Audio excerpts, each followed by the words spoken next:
Start recording. Hey guys, this is David Suttles with the High Table. And do me a favor, guys. Could you go to my YouTube channel at The High Table with David Suttles and subscribe? We want to get my numbers up. We want to blow this thing out the water. And if you like what you're hearing and seeing, do that for your boy. I certainly appreciate it. And today is a special, special day. I have one of my best friends.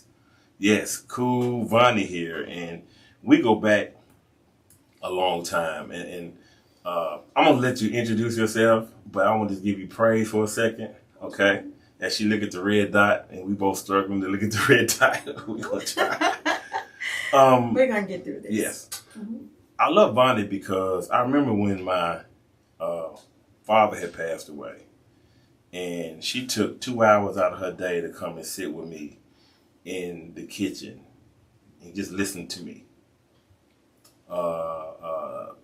Not saying other people didn't come by, but she came by after work, after putting in 8 or 9 hours, and just to listen to me cry and moan and complain and be angry. So you know who your friends are when you're really going through some stuff. And so she's one of my good friends. We don't talk often, but when we do, it's like we never miss a step. Correct. Yes. You know, it's hard to catch in between brunching and traveling.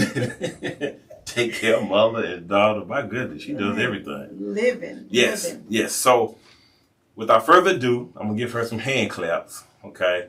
And the next voice you're going to hear, it's like a church. The next voice you're going to hear is, it's cool Vonnie. Oh, yeah, we got hand claps around here. Yes. Vonnie, introduce yourself. Hello. My name is Vonnie Crawford Moore. I am a born and raised native of Nashville, Tennessee. I am the mother of one beautiful daughter. I'm the oldest child of my siblings, and that's me. That's you. Okay. Yes. Okay. So I want to dive into a lot of things, but on this show, I like to go step by step. You know, your childhood, your upbringing, and how you grew into a woman. So let's talk about your upbringing in North Nashville. Well, my upbringing is this. I was born of teenage parents. My parents were 17 years old when I was born. They were 2 high school seniors. They met in high school. So I'm a product of teen parents. And from there, I have 3 other siblings. My parents ended up getting married. My father was a good football player. He got a scholarship to MTSU. And then my mom moved to MTSU and married student housing. And that was the beginning of our journey. And when my father graduated from college, we ended up moving to Miami, Florida, and lived there for a while. Wow. And then I had 2 more siblings. And my younger brother and sister came along when we were in Miami. So we lived in Miami, Florida for a while. And then my parents ended up separating. And then my mom moved back to Nashville, Tennessee when I was about maybe 10 or 11. So I've been back ever since. And so when we came back to Nashville, my mom, she had 4 young kids. She had a couple of years of college under her belt, but she hadn't finished. So she decided to go back to college and get her nurse's degree, because that's something she always desired to be, was a nurse. Right. So being a single parent, she had to, go back to school and start a job and get a career. And so she did just that. And so my grandparents were very helpful in the interim of her going to school. Because when we moved back to Nashville, we had to move in with my grandparents. Wow. And let me tell you, it was, my grandparents have a very modest home. 2 bedrooms, 1 bath, a living room, den, older house. And all of us, my mom, 4 kids, my grandparents, and my aunt at the time was still at home. So, wow. But we made it work. And that's the beauty of that. You know, nowadays people be like, oh, it's just too many people in the house, but we all got along. The bathroom floor was what it was. My grandmother was a homemaker, so she was at home. So we woke up to breakfast. We had dinner, home cooked meals. So we all sat at the table and ate. So yeah, my grandparents helped out a lot. And then when my mom got her first degree, got her nursing degree, and started working, then we ended up moving into our own home in South Nashville. And it was a time. Well, Hawkins Street, it looks so different out there now. Man. South Nashville, not the same. No, it's not. I remember now, it's called the Gulch now in Nashville. But it was nothing. No buildings, none of those apartments. None of that was there when we were living on 12th Avenue and Hawkins Street. But boy, in that apartment, and the apartment, our first apartment was like a big house, but it was divided into 4 apartments. And you walked in one main door, and you had 2 apartments downstairs and 2 up. We have met some of our lasting friends in that apartment. From the time we stayed there. The people who live there, we are still family and close friends to this day. So, and then some of my long time friends, they always talk about how many kids used to be on Hawkins Street. My mom would come home, it'd be bodies all over the floor, because we were just, my mom had a house where, everybody liked to come and hang out. And so that was fun times. And then my schooling history is, my high school, I went to McGavick for 2 years. I just didn't like McGavick. Okay. It just didn't fit me. I always wanted to go to Pearl High because my parents and my family have a legacy at Pearl High. Right.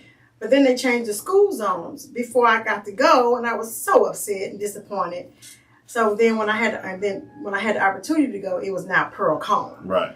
So my mom finally agreed to let me go, and I went my 11th and 12th grade year. And so that's why I ended up graduating from Pearl High. Okay. Pearl Cone High School, Firebirds, yes, proud Firebird. I really enjoyed it. Had a great time. I was in the band. I was the first head majorette. Oh yeah, So you got in a little skimpy outfit and was dancing. Well, let me tell you something. Back then, the principal, Mr. Curry, he wasn't having the skimpy outfits. Okay. We had to have like some little shingles or like a little skirt at the bottom. Right. Yeah, he wasn't having. Shout out to him. Yeah, he's like, you got to be covered up. That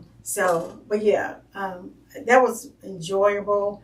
Talking about being a majorette in high school, I have one regret in life. Okay. I have one regret. And that regret is when I went to TSU, I'm a big blue tiger. So I went to TSU and I said, I'm gonna try for majorette. So I'm gonna be it. And I never did. I never did. And that's my one regret. Even if I would have tried out and made it and participated 1 year, right, I'd have been okay. But I never did. And I really enjoyed it, and I worked hard in high school to build up my skills and my dance moves. Yeah. And to get to college, and I guess I don't know if I froze. I don't know if I got scared. I don't know what made me not try out, but I've been out of college umpteen years. Right. And that's just one of my big regrets. And I don't like to have regrets. Right. But that is one, because, I wish I would have tried or experienced that. So then, I went on through my college years. While I was in college, I met a guy. Here we go. We're getting deep now. I met a guy, and from that, we were boyfriend and girlfriend. And from that time, a beautiful child was conceived. Beautiful. K1. Yeah. K1. She's a beautiful, she is. Beautiful child. So, finished my college career, and And here's where life starts getting interesting. Okay, and so I want to speak on something real fast. You talk about regrets. My regret is, because, we open books at 55 years old. Right. My one regret is not being in the band at Maplewood. Wow. That's my biggest regret, because our band was live. I mean, this is when people actually was in the band. Yeah. You had 100 people in the band. Yeah. Yeah. 75 people. And so I'm going to tell you, our drum majors was Eddie Wisdom and Jimmy Polite. Yeah. And so they were live. Our pep rallies was turned. Yes. I remember those days. Yes. And I regret that. And football games, the band is live. Yeah. Everybody get it going. Yeah. You know what I'm saying? And so that's one of my regrets. I got a handful, but I wanted to just show you that you're not by yourself. Okay, so you have a regret. Okay, yes. Go ahead, finish up. Okay. So, where was I? Okay, so when I graduated from college, here's where life gets interesting. Okay. Now, you talk about life and want to lead up to it. So, I had a child, and back then, when you had a child, it's either you came off your parents' insurance when you were 21 or when you finished college. Right. So I was able to deliver my child under my mother's insurance because I was 20, but then shortly thereafter I turned 21. And so I graduated. I had to get a job because I didn't have any insurance. How old were you? 21. I was 21 years old. When I gave birth to my daughter. Okay. And so I had to get a job. And so the first job the company that offered me a job was a bank. And I took the job because it had benefits and I wasn't making a whole lot of money. Right. But I needed benefits because I'm like, if my child gets sick, I need to be able to go to, take her to the doctor and things like that. Right. So I started working at the bank as a bank teller. Okay. Yes. And so what year is it? This is 92? This is 93, 94. Right, Yeah, right. 1993, 94. Yes. Yeah. So that was around that time. I think my daughter at the time, she was 3 years old. She was 3 years old. Okay. And I started working at the bank.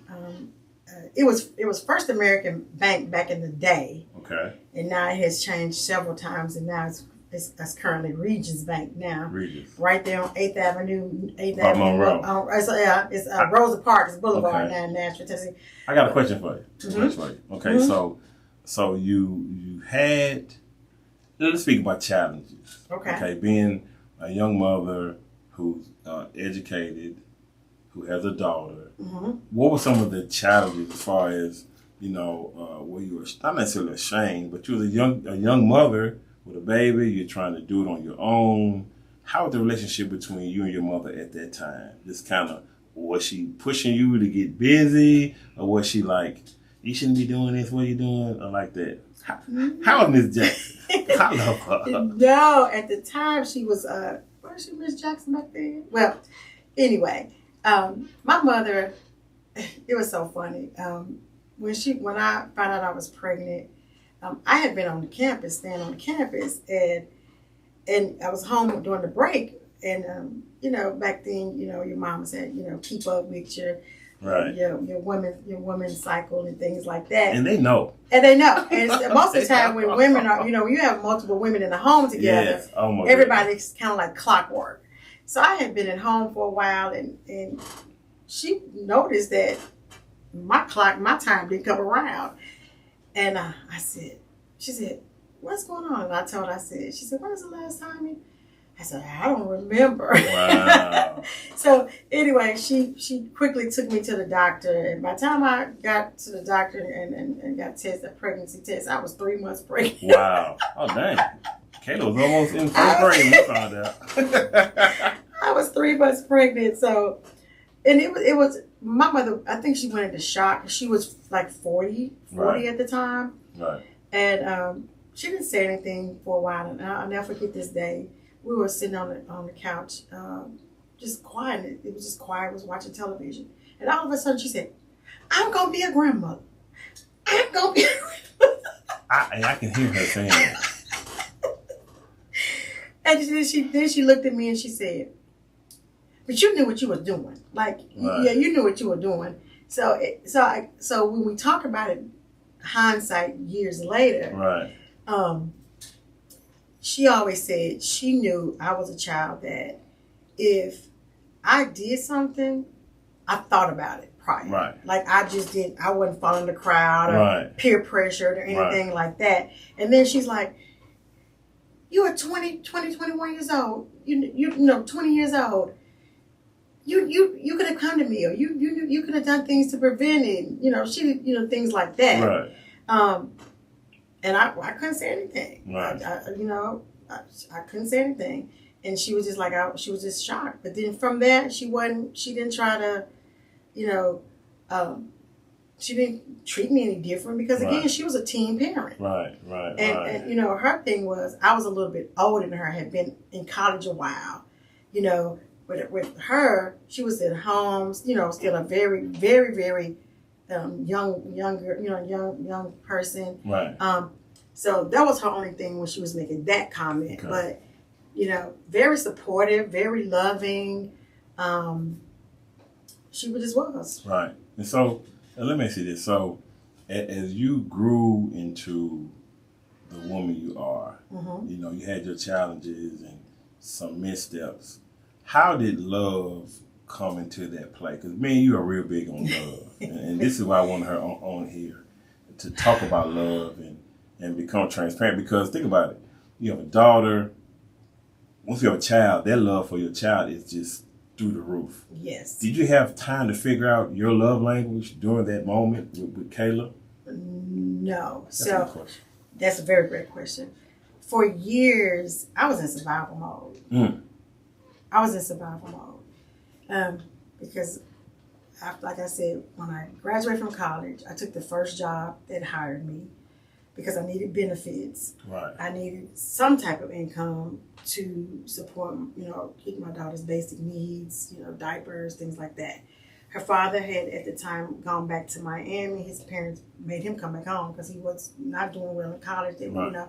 You're coming back home, which he could have stayed in Nashville, but he decided to go back. And he was very helpful, but his dad was more supportive. Yeah. So I'm grateful for his dad and his parents because they helped a lot. But yeah, I was in survival mode for years. Right. And so I didn't have a lot of time to sit and discover myself and Right. figure out who I was Right.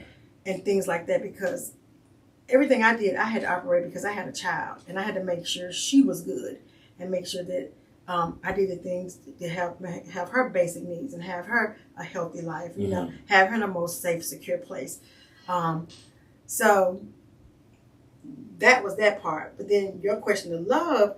So you've talked about this before. Yes, And so I had grandparents that had been married almost 70 years. wow. And so that's what I saw, And so, That's not a bad example, though. It's not a bad example. It's not a bad example. But there were so many things. I saw their glory, but I didn't know the story. Right. That had been leading up to those years. Right. But, I had the fairy tale, the Hallmark story in my head, want to get married and, Right. And things like that. But what happened was, so as I got older, I got in, got my belief. I started getting into more my belief and Did you ever challenge what you saw from your parents, your grandparents? Because I said on other podcasts, I blame my parents for some of my missteps. And I'm going to tell you why. Because they didn't tell us the tough parts of being married 50 years. All we saw was the glamour, the fun times, the food on the table, the lights being cut on. But once you peel back the layers, it's an underbelly of tough love, of pain and discomfort. Did you wanting love and trying to find out your love language, when did you find out that their fantasy was not your fantasy? Or their reality was not your reality? After my first marriage dissolved and ended up in divorce. When my first marriage ended in divorce, like I said, I was a babe in my faith, and I'm trying to do the right thing. I didn't want to, I didn't want to go to hell in the handbasket. So, so I was like, I got to do the right thing. I got a daughter. I was dating someone, so we got married. Right. And I quickly realized that fantasy and what I thought marriage was, or what I thought it was going to be, it quickly went out the window because it was not that. It was not that. And I realized that I was not my grandparents, and nor was my husband my grandfather. Right. So that's when the reality kicked in, that first marriage. Right. And so with me seeing, and I said in jest, it's their fault, but it's sort of like the Huxtables. Everything seemed to be fine until things get bad. And I had tools in my tool chest, my toolbox, for when it was good. I didn't have any for when it went bad. And so I'm trying to rely on people that I know that's not married, trying to give me advice, and it wasn't holistic. Okay? And so imagine that. See, so let's get back to you. We can talk about me all day, but so now you kind of confused a little bit of your love language. Things went bad. Okay, so where are you then at that point? So at that point, I'm still in survival mode because there was financial struggles on top of me still not knowing who I was and knowing myself. Still had these ideals in my head. Right. Still just trying to figure it out. Still raising a child. Just trying to find my way. But one thing I knew, something wasn't right. I'm like, I'm not happy. Was that scary during that time? It was very scary because... Make sure you talk to the microphone. Okay. It was very scary because who gets married to get divorced? I say that all the time. Who gets married to get divorced? I didn't. And I didn't want that. I still had a lot of issues that I hadn't resolved within myself. So I felt like a failure.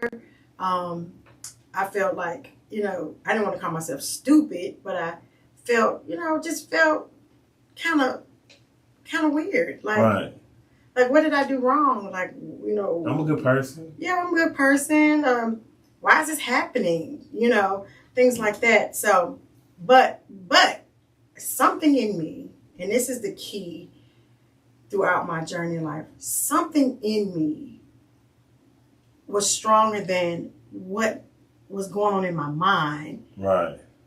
And I had enough strength to make a decision to move forward or try to get myself in a more, I want to say, happy place or a place of I don't want to call it peace, but a different place. But I knew I didn't know what it was, but I knew that wasn't it. Right. So I had enough something. I don't know what to call it, but I had resilience, resolve. I had enough something in me to say, but it's okay. Go ahead and make a decision and move forward. Right.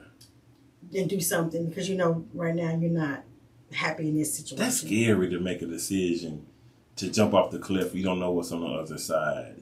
You can say that now at 55. We do it every day. Okay, that's commonplace. But when you are 30, nothing has really, no adversity in your life, and then you have a life decision, and your mother is saying, hey, you grown now.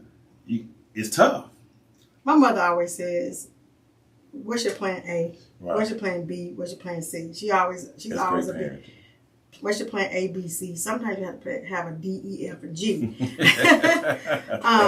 Yeah, so it was scary. It was scary. It was very disappointing. It was hurtful.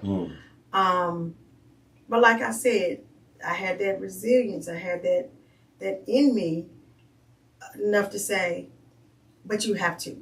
Right. You have to. Because you can't continue on this path.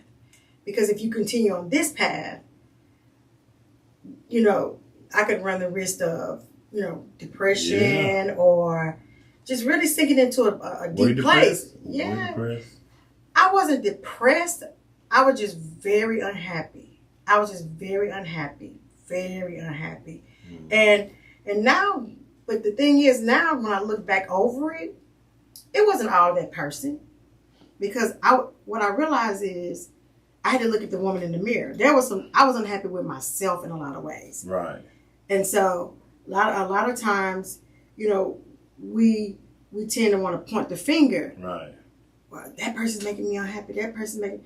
Well, I realized down the line as I did my healing work. No, you were unhappy within, and it wasn't their place for you to look for them to make you happy. It's my responsibility. They're supposed to add to you, not right. You weren't supposed to look to them to give you something you haven't given yourself first. Right. And so that was a turning point for me. That's when the light started turning for me and the journey really started taking transformation. Right. When I realized that I was looking for somebody else to give me something that I hadn't given to myself first. Wow. And so that is serious, because for you to say it's not always that other person's fault, for you to really check yourself, and I had to do that in therapy, trying to point the finger at my ex-wife, but in retrospect, it's a lot of stuff I didn't do. Mm-hmm. And so that kind of led to me being humble, being more gracious and understanding of mistakes. People make mistakes. Mm-hmm. Everybody's on point every single time. And so I commend you for understanding that, hey, it's not the next person's fault. So sometimes you just do some things that you shouldn't do or say some things, mm-hmm. and it lead to some discomfort of your partner. So is that one of the reasons that it led you down this path of resilience, of working on yourself from past hurt? It is kind of built the foundation of where you are now. Let's talk about your growth. We talked about, early life and how you have some discomfort, but now you got the blueprint. Yeah, let's get into it, because this is where it really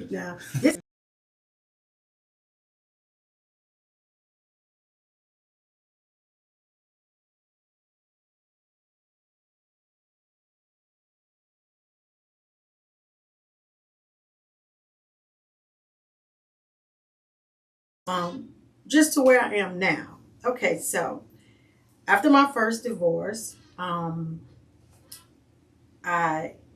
relocated. We were homeowners, yep. So we ended up having to sell the home, and we separated. He went his direction, and I went in my direction. So I had started doing a little bit of work. Like I said, I had discovered, hey, you can't expect someone to give you something you haven't given yourself. So I had started the work. So I got into my own place, started getting into my groove, trying to, move differently now that I'm a separated single mother, trying to find my way. Again, still in survival mode, right. Still trying to make sure my daughter had everything she needed, a comfortable life, safe, secure place. And so I was on my way. And I had learned how to, it took some steps. Right. And this, I want to put this little note in here. Okay. Because you have to be careful when you're in those spaces of, like, I always tell people, make sure you have one door closed before you go into another one. Because what happens is when you're in that transition, I call it like a window open. Okay. It's a window open. And if you're not careful, something or somebody will jump in the window. Right. When it's not time. And so we're still, something or somebody will jump in the window when it's not time. And so that's what happened. So I was had been separated for a while, had not divorced yet, but separated, and somebody jumped in the window. You thought you was ready? No, I didn't think I was ready. A person appeared. Okay. Okay. Mm-hmm. Okay. I was again out minding my business. I think I was at the little Jefferson Street Blues Fest they had. This was years back, and I was minding my business, and somebody saw me. Hey, Vonnie Crawford. We chit-chatted and, and boom, we started talking. Right. Then they got into a little situation and we remained talking throughout it. And then I end up in that process moving out of my apartment and moving in with them. Wow. Yes. Again, and then we say transparent and open. Yeah. I still I still wasn't divorced. I still hadn't closed that chapter in that book. And now I've moved on. I got a question. Go ahead. Why do people move so fast, in your opinion? Because, number one, most people don't like to be alone. Okay. Most people don't like to be alone. And it's easier to latch on to somebody else and instead of really dealing with the hurt, the pains, and everything that's happening in between. Okay. It's like a numbing. It's like somebody going to drugs or somebody overeating. It's no different if you keep latching on to another person and going from another person to another person to another person to another person. I look at it the same way. And so that's my take on that. Because I've seen it. You asked that question, yeah. Because it's like a number. It's a distraction. Right. It's easy to focus on something else than sitting down and taking the time to get quiet and get still and focus on yourself. Right. And so that's what I've seen in the patterns of people just jumping from one person not closing this door, not allowing yourself to heal, not allowing giving yourself time to really, look at the situation, what could you have done differently? Right. Just kind of evaluating the situation and giving yourself some time to not make the same mistake. Because a lot of times what happens is like you get out of one situation. I said you get out of one frying pan and jump into another one. But why do people? It's like I'm a big fan of taking your time when it comes to moving on. Yeah. It's like some just afraid of that cold bed at night, And I'm gonna tell you that silence can be loud. Yes. You know what I mean? That silence, it seems as if those walls are closing in. And so what I tell my friends that are going through it, if you can make it a year without trying to get married again and get in another serious relationship, I think you're going to be all right. Because we're so conditioned to be with somebody, and then you don't have that person, you latch on. And so when me and my son's mother got divorced, I was trying to marry everybody. Like, I love you, I love you, I love you. You know what I'm saying? I'm trying to get that old thing back. You know what I'm saying? And so I had to realize, hey man, this is when soul ties come into play. I didn't know what they were. Well, I'm gonna take it real. I'm gonna get real deep with you. I'm gonna tell you what really kept me chasing love or chasing a relationship. So when I was in the 9th grade, I was very innocent. I was very innocent. Didn't have any heartaches. Hadn't had any heartbreaks. I was always just bubbly little butterfly. And I was a cute little sexy little thing. Still is. What are you talking about? I think so too. But I'm talking about back then. I didn't realize I was just regular. I was just me. Cool Vonnie. My best friend tells me now. For somebody who is as pretty as you were, I didn't act like it. I didn't. I was just very down to earth. Always being, never snooty or uppity or anything like that. I was just me. A friend of all. Yes, and so I caught the eye of this senior. And I was a freshman. Well, actually, it started out as a bet. Him and another guy betted to see which one could talk to me first. Okay. Well, he ended up winning. But what he did not expect was this young girl to be so vibrant and full of life, and the way I thought and the way I spoke and just the attention to things that I had blew him away. So he ended up falling for me. And I went through so much. He was a senior football player, and I was his freshman, and all those upperclassmen girls acted a woo.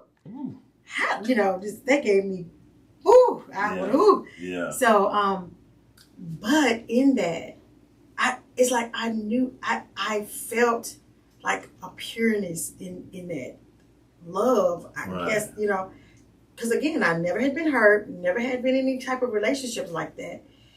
So we dated and was in a relationship, and let me tell you. Tell us. This was my first heartbreak. Oh, man. I was 15 years old. And I was at Tennessee State Upper Bound program. And in the summer. And I had just moved, he had just got up there on campus. And he called me that summer, just called me. And he said that he didn't say break up. He said he has graduated. I'm still in high school. He wants me to, enjoy my high school years. And, he's older and he's going to get out and, workforce and stuff like that. So he thinks it's best if we just, when I say you, oh my gosh, you would have thought, oh my goodness. You would have thought he told me my mama died, my dog. Oh my gosh. I cried so hard. I was heartbroken because I was like, but why? What is it? Right. And so, and from that point on, it's like I was chasing that pureness, that feeling that I got from that person. Now, mind you, I was 14. I was young, so I didn't know what to call it. I didn't know the right words, but I just knew that there was something special and unique about him and I, and he knew it too. And then what I found out later, it scared him. It scared him. It really scared him. So from there, I didn't, and that's the amazing part when we talked about doing the healing work and doing that journey. You have to go back to the root of things. Now, what I didn't do or didn't talk about in my childhood, my parents' marriage dissolved, and it dissolved because of domestic violence. Okay. So again, being the oldest child, you've seen some things. I saw some things, and a lot of things I have forgotten, because I blocked them out. But it happened, right? And so when my parents separated, it wasn't that my dad wasn't ever loving.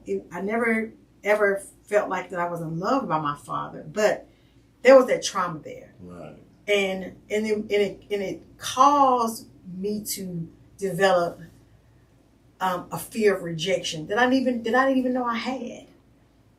Did it make you angry from seeing that from your mom going through that and having to act as if nothing had happened? It didn't make me angry. Because I'm a young child. I'm not even a teenager at this time. Got it. So I wasn't angry. So you witness a lot, and you remember some things you remember, some things you don't. But you carry it on into your teen and your adult life, and you don't realize it. And so. Ooh, I got something for that. I'm gonna cut you off 1 second because I want to you kind of made something come back to me. Myself and my son's mother used to argue a lot, and argue, not debate, but just level 10, 0 to 10. And after research, there's some stuff that she had seen, but also me as well.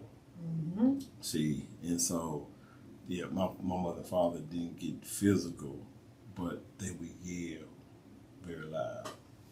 So, is that why you don't like people to talk loud? Oh, no, I cannot take it. If you out there listening, you're a loud woman, listen, I cannot deal with you. We have got to find a way to talk without yelling. I cannot take it, Vonnie. I know, my buddy. Yeah, that is one of his. That is one of his things. If you start getting too loud, you raise your voice. It's like, God. Why are you talking? So now I understand why. Now I understand why that is with you. But do you see how you don't really relate that to something you right. and that's the thing. So I didn't relate rejection issues in my young adult years to my father. Right. I didn't relate that. So it wasn't until I kept getting into a relationship. After relationship, a couple of marriages dissolved, different things like that, and I'm just like, I don't like myself. Right. I don't like myself. Was that scary to come up with that all of a sudden? It wasn't scary, but it was like, ugh. Yeah. And so because the reason why I didn't like myself is because I just found myself in situations that I had no business being in. Got it. And this is the thing I talk about when I say about clearing your path. So it's 3 important things I would tell anybody. You got to do your healing work. You got to clear your path. And if there's any forgiveness, you have to forgive.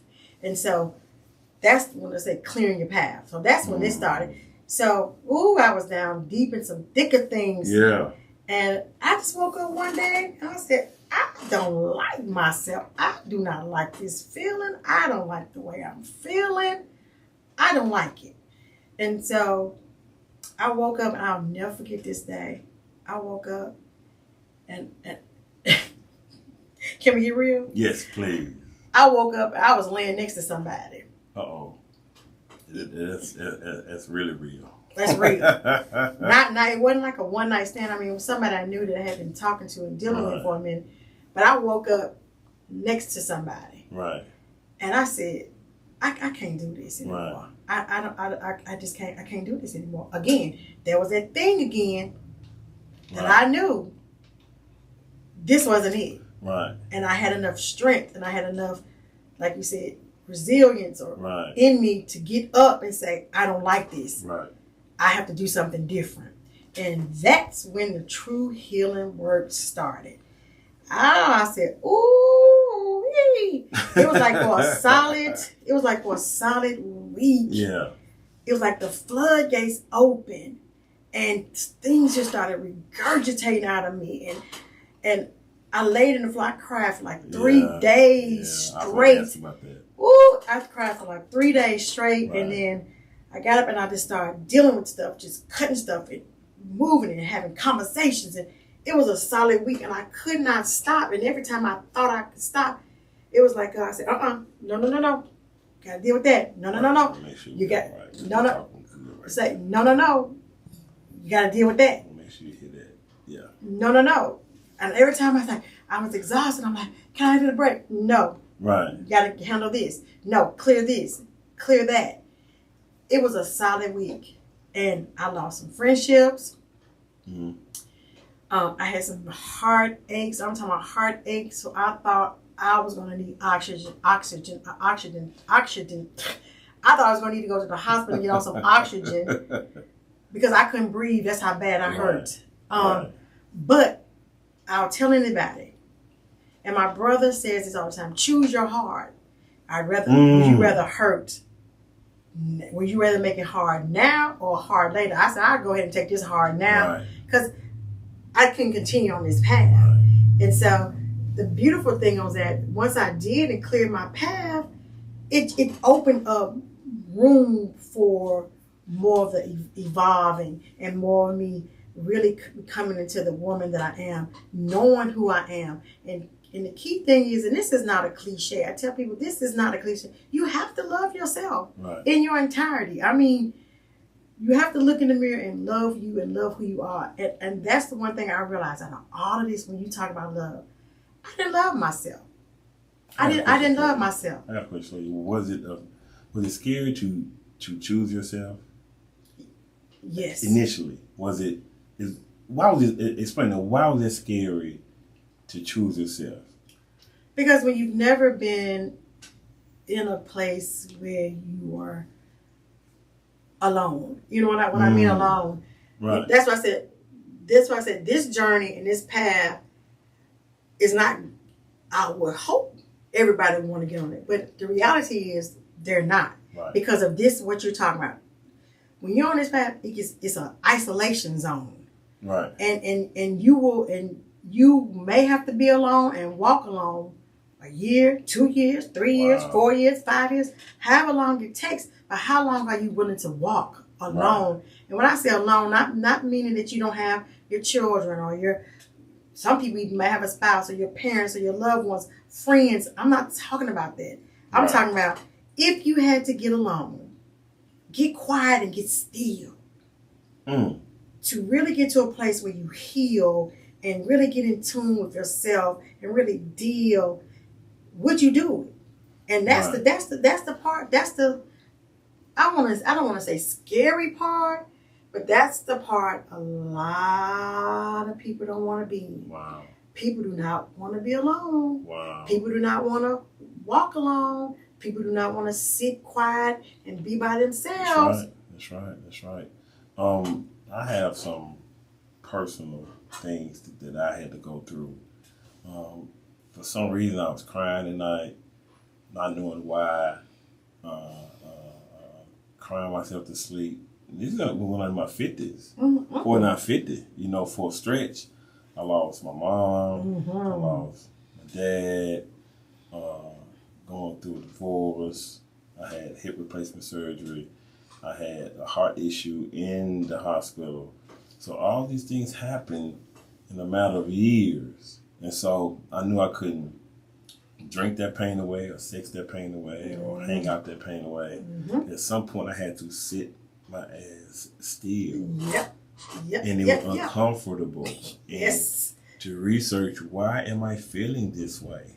How come certain things are not as fulfilling as they once were? You know what I'm saying? And so when you do that, you don't mind being naked, meaning transparent. You don't mind sharing some of your losses. But the losses are more comfortable than the wins because you want to help people. That's your spirit. But I had to do that because I didn't like what I was seeing. And so I got to bring the person up, and she and I have been talking lately. She's become one of my good friends, my ex-wife, Cherie. Oh, wow. That's a beautiful thing. Yeah. Isn't that beautiful when you could come back around? Yeah. And we'll get into that when we talk about the forgiveness. So there has to be some forgiveness there for y'all to be at the place you are. Go ahead. We had some long talks. And I remember when she was going through some of her tough times, and she was a master at hiding it. She could hide it with nice clothes and red bottoms. And nice hair. Oh, you said something right there. And everything. But when she would come home, the tears would start. You know what I'm saying? And this is a woman at the time probably was 120 pounds. She didn't like her body. She thought she was fat. She thought she was overweight. Just didn't like what she was seeing. And so she turned me on to therapy. She saw the signs, because she had been in therapy when we were dating. But she saw the signs that I needed it. And so because of that push, when we grew up, you crazy if you want therapy. What's wrong with you? Yeah. You crazy. So I always give her props, and I tell her that I give her props because it's these people in our lives, whether we are together or not, that help us get to the next level. Correct. You see what I'm saying? Yes. So I'll let you talk about forgiveness, but that was a tough one to forgive. And so I'm thankful we were able to kind of talk and laugh and joke about stuff and have some pretty good, knock down, drag out conversations that needed to be had. And I'm glad we did. And so we ain't best friends, but I tell you what though, she's become one of my good friends, and I'm very appreciative. That's great. Yeah. That's great. So both of my ex-husbands, we are very cordial. I consider them both friends. I can call them, and if I need to talk about something or discuss something, which we don't at this moment because each have their own lives. But if I did, if there was a point that I needed to call them, or they call, or vice versa, they could call me. This is where I am with that. The great thing about when both of my marriages dissolved, because I had 2 dissolved marriages, my thing was I left and everybody was okay. I mean, I left and went my way and they went their way, but there was no fighting and no battling over this and that, because I'm like, for what? This was me. I'm like, for what? You know, could I have asked for certain things? Yes, I could. But I didn't have any children by either one of my husbands. Right. So I was like, let's just go out, let's just dissolve it and be cordial. And that's how it was. I'll never forget when me and my second husband got divorced. We were sitting in the courtroom listening to the other divorcees. Oh, Lord. Listen to some of the stories Right. and some of the evidence and things and we looked at each other. We just like, oh my gosh, like This ain't that bad. This ain't that bad. We are nothing like this. And we were laughing. And then when we got up and to in front of the judge, he asked. He said, I was watching you all Right. sitting in from here. I was watching you all, and I watched your interaction. And he said, "Are you sure you want to dissolve this marriage?" I said, "I sure do." I mean, we're cordial. We're good. We're not on that at that point. But I was sure that I was ready to dissolve this marriage. Because we had been married on paper for a long time, not together or anything, just married on paper. And one day I woke up and I was like, this is it. I need to, take care of this. And that's one of those things that when I say clearing your path, you have certain things still in your path and blocking you, Right. and you're unaware of it. You're unaware of it. So you say you're going to talk about forgiveness. Yeah. Well, forgiveness, marriage is the ultimate in transparency, I think. It's just... Did you have a good communication when you was married? When I thought about my marriages, I didn't have healthy communication. I don't think I did. I don't think I did. I know I did. I mean, we talked, but I'm talking about those in-depth conversations. I didn't have them.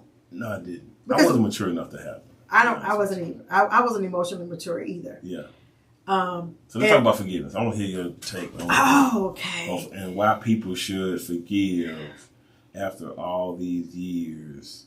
How are you, Vonnie? How are you? I'm 55. 55. I just turned 55 July. Amazing. Let me ask you this question, and I want you to go into it. Okay. We talked about, we know all about you right now. Mm-hmm. Okay. The ups and downs and everything.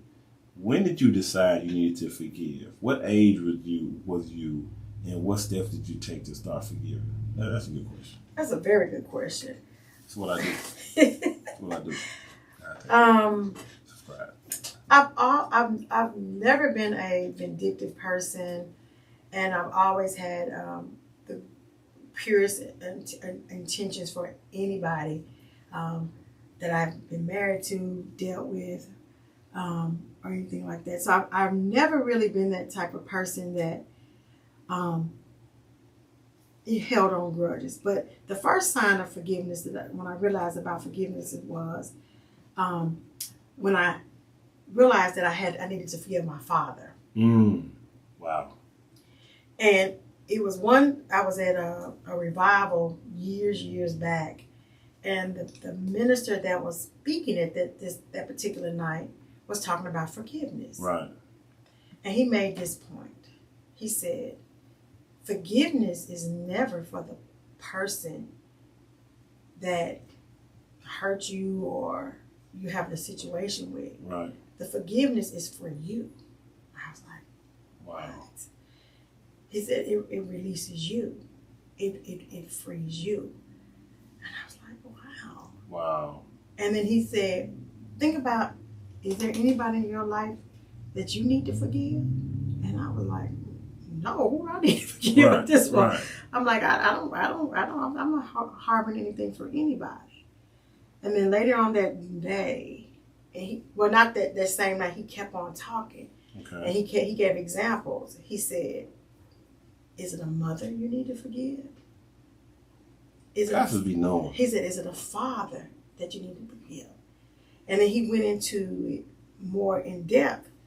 And he said, there's some person in here that needs to forgive their father for what they did to their mother.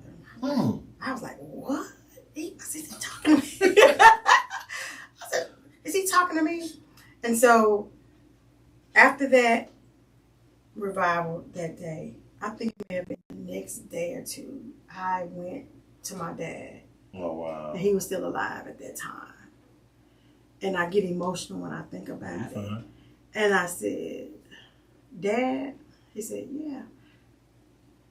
I said, I forgive you. Just like that. I said, Dad, I forgive you. And he looked, and I just looked, and he got emotional and welled up. And then I paused for a minute. I said, I forgive you for what you did to my mom. Wow. I said, I don't remember everything, but what I do, I remember. And I said, you don't have to say anything. I said, this is not for you. This is for me. Right. And when I say it was like a layer of something lifted off of me. And I was like, wow, that was my first experience with forgiveness. And it was a profound thing, to forgive. And I remember telling my mom that, and my mom was like, wow. And I told my dad. And then after that, my dad, when he did get over the initial shock of it, guess what he said? Wow. I apologize. Wow. For what I did to your mom and and the effect that it had on you. Wow. And see, what I didn't realize, that as a young female child, the importance of a father. And so that led me to realize, as I went through my healing journey and my journey, that my first experience of a man was what I saw of a right. And that he would go missing for days, and I didn't know where he was. And so that started my rejection issues. Did he reject me? No, but that triggered, that's what started those rejection issues. And so that's what I tell people. When you start this healing work, you have to go way back to the root. So yes, that's my first thing, side of forgiveness and what it really means. And I'll tell you, here recently, it just happened to me in the last few years. Okay. As a more emotionally mature adult, I had a situation that happened. Oh my gosh, it was very heartbreaking. A learning experience. And for a long time, son, I was angry. Right. Like, angry. Like, I wanted this person's head on a platter. Like, ugh. And every time I talked about it, I was like, ugh. Right. But over time, as the time went on, again, still doing my healing work, learning, still evolving and coming into the woman that I am, because that was the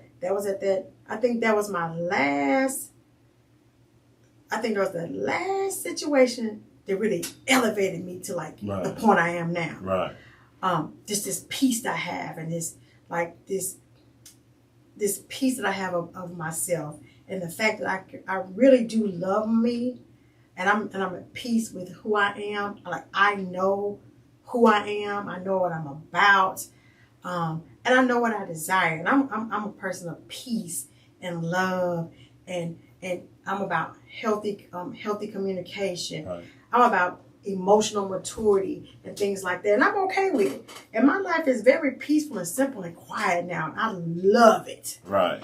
But this last situation, again, when I said from the early part of the podcast, right, you can't always point the finger at the person. You have to look and see where you were in the situation. Right. And so, again, I still had these ideals.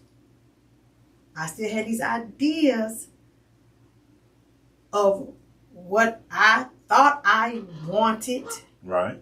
And what I thought I needed. And what I thought was for me. And it really wasn't.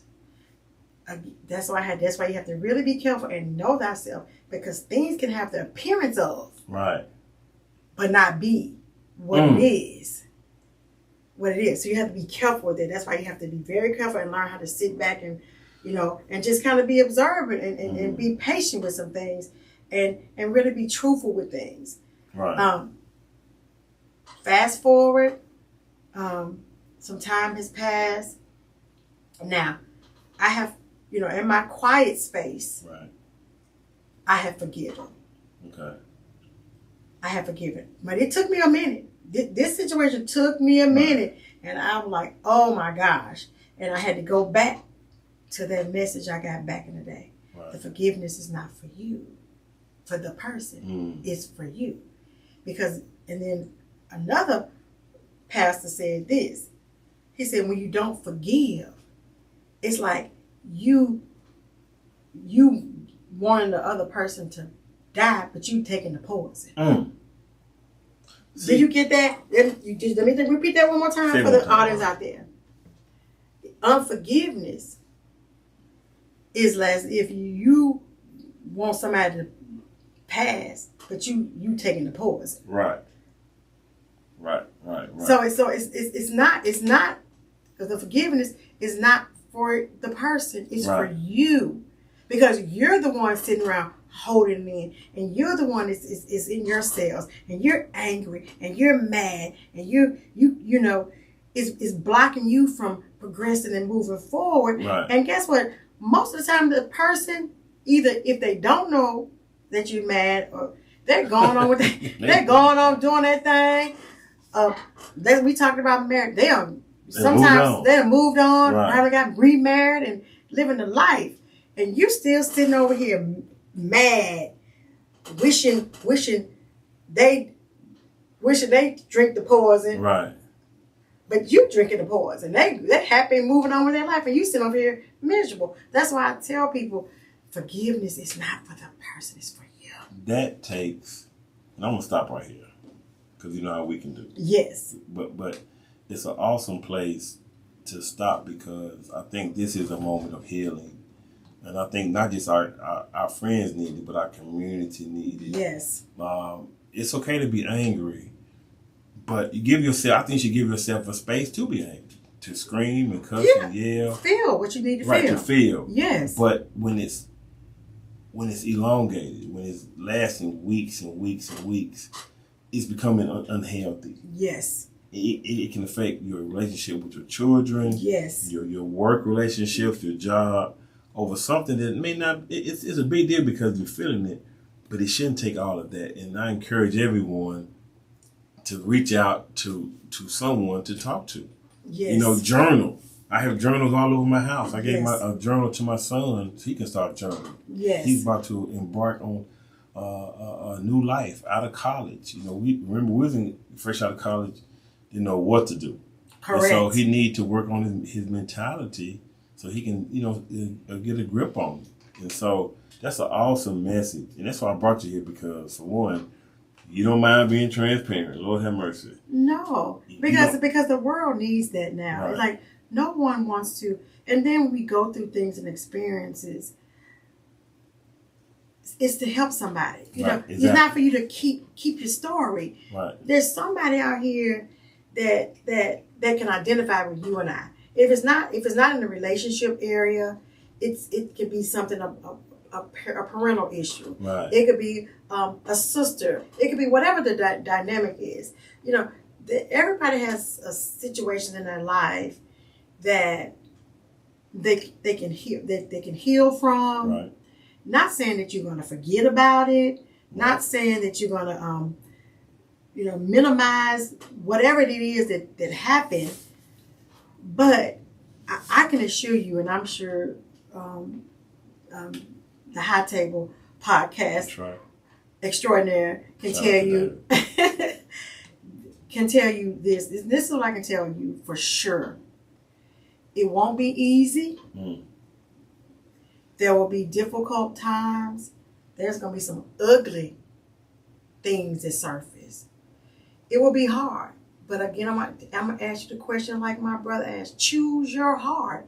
Right. Is it not hard sitting in a space that you're in now, knowing that something's just not right? I'm not happy. I'm not feeling fulfilled. I'm depressed. You know something's not right. It's hard now. Right. You want to keep that hard? Or would you rather take this hard on a path of healing and coming up out of the dark place that you're in, and to live a life. As long as you're on this earth, life is to be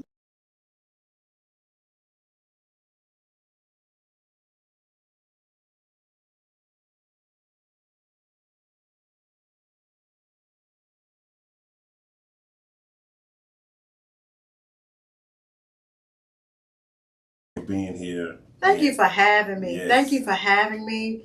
I appreciate it. Yes. I don't take it lightly, and I always say, I hope something that is said touches. If it doesn't touch anybody but one person, That's right. then this has served its purpose. Hey, this is a ministry up here. This is a straight ministry, and I take it very seriously. And hey, we are going to help people. Even when they don't want to be helped or know that they're being helped. I think your transparency, along with mine and others, we're showing people it's okay to cry. It's okay to feel some kind of way, but don't stay in that moment. The numbers are growing up and suicide are growing up. Yes. You know what I mean?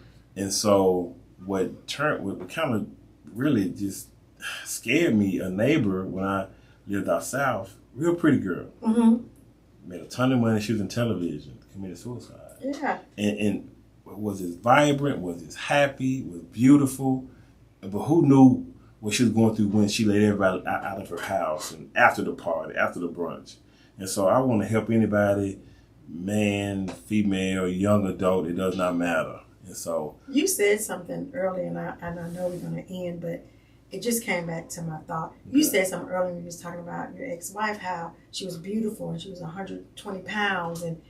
And what the point is, what's on the exterior means nothing. Nothing. Your big house, your fancy car, your big bank account, your fancy elaborate job means nothing if you once you step into those closed doors, right, and you sit there and you curl up into depression and Preach. You're aching and you're hurting. What does that mean? Right. So we tend to want to look at the outside. It's the inside that counts. Right. That's another segment for itself, because I could go down that path too. Yes. Well, Vonnie, thank you for being here.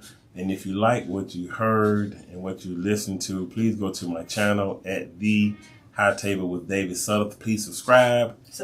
Yep, click like and share, and we'll see you next time. Bye-bye. From the High Table. Vonnie, that was